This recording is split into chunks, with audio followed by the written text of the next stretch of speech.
ใช้ศอกไม่นับใช้สนับกูไม่ถือแต่ถ้าคุณใช้มือ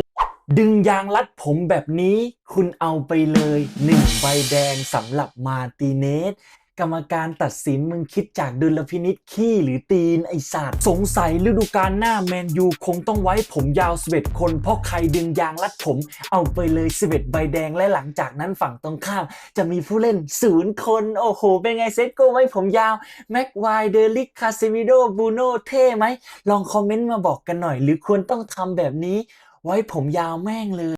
โดยอย่างที่ผมได้บอกไปโยโดโดนศอกไม่มีฟาวล์ไม่มีเหลืองมาร์ติเนสโดนศอกเหมือนกันไม่ได้เหลืองไม่ได้แดงแต่ที่สำคัญพอดึงยางรัดผมมึงเอาไปเลย1ใบแดงซึ่งคาริกหัวร้อนอย่างมากนี่คือการตัดสินใจของกรรมการที่ห่วยแตกที่สุดแล้วทุกคนคิดเห็นอย่างไรมันควรเป็นใบแดงจริงหรือเปล่าสำหรับการดึงผมของมาร์ติเนสก็ลองคอมเมนต์มาบอกกันหน่อยนะครับเหลืองเพราะว่าแต่แดงนี้กูบ้าได้เลย